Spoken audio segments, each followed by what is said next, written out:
New York's ordeal could be America's future. Dean Obeidallah, a former attorney, is the host of SiriusXM Radio's daily program, The Dean Obeidallah Show, and a columnist for the Daily Beast. Follow him at Dean Obeidallah. The opinions expressed in this commentary are his own. View more opinion articles on CNN. I live in New York City, where we are short of the medical supplies, especially ventilators, needed to keep people alive who are seriously ill due to coronavirus. No one wants to contract COVID-19. But in New York, many people, including myself, hope that if we get infected, it happens before medical supplies have run out to increase our chances of survival. I can't believe in 2020 in the United States of America it has to come to this. But this is where we are, America. For the rest of the country, here's the hard truth. We are your future. That was the message sent Tuesday by New York Governor Andrew Cuomo, as he made a desperate plea to the nation to care about what happens to those living in the Empire State. An impassioned Cuomo, who has become America's governor much the way Rudy Giuliani became America's mayor after 9/11, laid out bluntly, where we are today, you will be in 3 weeks or 4 weeks or 5 weeks or 6 weeks. The New York governor then made it clear.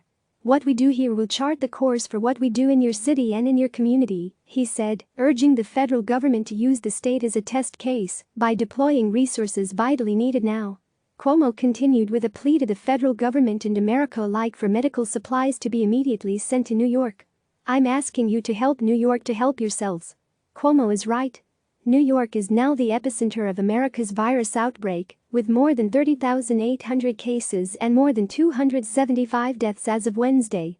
If the federal government follows Cuomo's lead and commits the resources needed to battle the virus in New York, it could create an effective and life-saving roadmap for other cities and communities that face a major outbreak in the weeks that follow. This helps all Americans, not just New Yorkers. Yet despite these facts and Cuomo's urgent pleas, the Trump administration seemingly needs to be begged, cajoled and publicly called out over and over to get it to do the right thing. Cuomo has pressed Trump to use the Defense Production Act, DPA, which he invoked through an executive order last week, to address the shortfall in medical supplies, especially the roughly 30,000 ventilators expected to be needed in New York. However, instead of using the DPA to order companies to manufacture the ventilators desperately needed, the Trump administration initially sent the state only 400, which arrived on Tuesday. That measly offer prompted Cuomo to understandably lash out at the Trump administration. What am I going to do with 400 ventilators when I need 30,000? Adding, you pick the 26,000 people who are going to die because you only sent 400 ventilators. Thankfully, Cuomo's words seem to have had an effect. The federal government promised to ship 4,000 additional ventilators this week, although this is still woefully short of what's needed. However, through this all, Trump has not utilized the full powers available to him under the DPA to order corporations to manufacture equipment like ventilators or testing kits.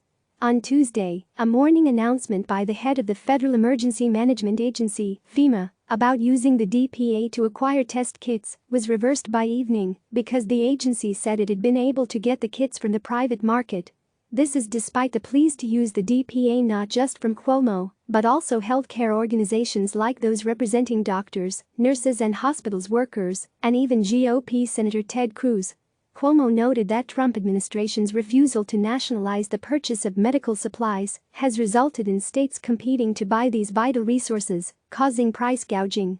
Last Thursday, Trump rejected the notion that more aggressive federal intervention was necessary, saying the federal government is not a shipping clerk for states who need medical supplies. Yet Trump seems to prefer to rely on companies to volunteer to make these life-saving goods in the absence of purchasing guarantees. But the glaring problem with this ad hoc approach, as Cuomo called it, is that it lacks certainty on when supplies will be provided and the quantity that will be produced. To be clear, despite Trump's suggestion that the DPA is akin to nationalizing companies, as done in countries like Venezuela, these companies would not be doing work under the DPA for free. As Cuomo has said, the corporations enlisted in this battle will get paid handsomely. Trump claims he's a wartime president. It's time he started acting like one by using New York as the proving ground to show America he's up to the challenge. Trump will be not only helping people in New York, but creating a nationwide template to combat this deadly virus. Click subscribe to receive the latest news.